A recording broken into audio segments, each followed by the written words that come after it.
Bonjour à tous les curieux du ciel, bienvenue dans cette nouvelle vidéo consacrée aux étoiles filantes. Première question, c'est quoi une étoile filante? Alors je vais vous répondre par la négative. Une étoile filante, déjà, ce n'est pas une étoile. Une étoile filante, c'est un météore, c'est une météorite qui rentre dans l'atmosphère de la Terre et qui brûle. Alors d'où viennent ces météorites? D'où viennent ces pierres, ces cailloux, ces poussières? En fait, les météorites ont une origine principale qui est l'origine du système solaire. Lorsque le Soleil et les planètes se sont créés, tout ça s'est créé dans un magma de gaz et de poussière. La plupart des poussières ont créé les planètes en s'agglomérant, mais il reste dans le système solaire un tas de poussières et un tas de cailloux un peu partout. Et lorsque la Terre entre en collision avec ces poussières, les poussières rentrent dans l'atmosphère. Qu'est-ce qui se passe lorsque les poussières rentrent dans l'atmosphère? Eh bien, ça frotte. Si vous frottez vos mains l'une contre l'autre, vous verrez, ça chauffe. Et là, ça chauffe drôlement.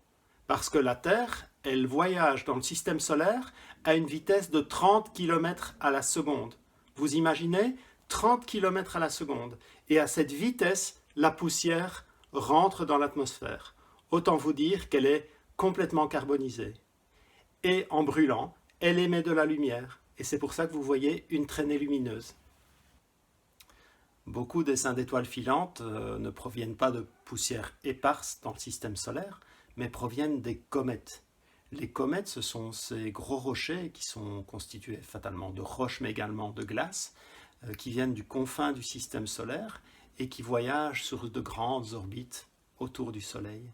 Et lors de leur voyage tout au long du Soleil, les comètes perdent de la matière, et donc elles perdent de la glace, mais elles perdent également des poussières. Et ces poussières se retrouvent ainsi le long de l'orbite de la comète tout autour du système solaire. À certains moments de l'année, la Terre croise l'orbite de cette comète, et la Terre croise ainsi un énorme nuage de poussière, et ça provoque la plupart des essaims d'étoiles filantes. Ce qui est vraiment surprenant, c'est de savoir que la toute grosse majorité des cailloux que nous rencontrons dans le voyage de la Terre sont consumés dans l'atmosphère. Et la toute grande partie, ce sont à peu près des pierres ou des poussières qui ont entre 1/10 de gramme et 1 gramme. Jusqu'à quelques kilos, le caillou est complètement brûlé, complètement consumé pendant sa traversée de l'atmosphère. On sait qu'il faut que le caillou, que le météore ou la météorite fasse à peu près 15 kilos pour qu'elle rentre dans l'atmosphère et qu'il en reste quelque chose lorsqu'elle tombe à la surface de la Terre. Alors vous me direz, il en tombe beaucoup? Eh bien oui, il en tombe beaucoup. En moyenne, il en tombe plusieurs tonnes par jour. Donc plusieurs tonnes de poussière et de cailloux rentrent dans l'atmosphère chaque jour. Incroyable! La plus grande météorite qui a été trouvée sur Terre, à la surface de la Terre, c'est la météorite de Oba, en Namibie. Elle fait 60 tonnes. La météorite de Oba, c'est un rocher, c'est un énorme rocher de 60 tonnes de fer quasiment pur. C'est fou, c'est vraiment fou. 60 tonnes, vous imaginez? Alors j'ai une surprise pour vous. Je vais vous montrer quelque chose que je pense que vous n'avez jamais vu.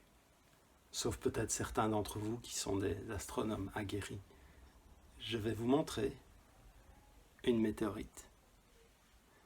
Ceci, c'est un morceau de la météorite d'Allende. C'est un morceau de 4 grammes qui a été prélevé de la météorite d'Allende. C'est une météorite qui est tombée au Mexique et c'est une météorite tout à fait particulière. C'est ce qu'on appelle une chondrite carbonée.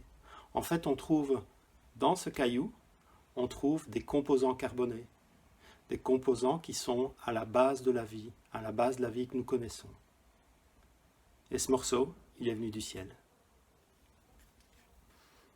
Pour ceux qui aiment les sensations fortes, je vous mettrai en commentaire sous cette vidéo, je vous mettrai le lien vers des vidéos qui ont été tournées en Russie, où on voit une météorite en plein jour qui entre dans le ciel. Ça fait un vacarme ahurissant et franchement, c'est vraiment paniquant. Moi, je ne voudrais pas vivre ça. parce que ça entre à une vitesse folle. Évidemment, ce n'est pas cataclysmique à chaque fois. La plupart du temps, dans la majorité des temps, les météorites qui tombent, ça fait quoi? Ça fait de très très beaux essaims d'étoiles filantes. Alors parfois, ce sont des pluies. Parfois, c'est vraiment, vraiment, vraiment, vraiment très très rare. Mais la plupart du temps, c'est juste magnifique. Juste ces traînées lumineuses qui tombent dans le ciel. Il y en a à plusieurs moments de l'année.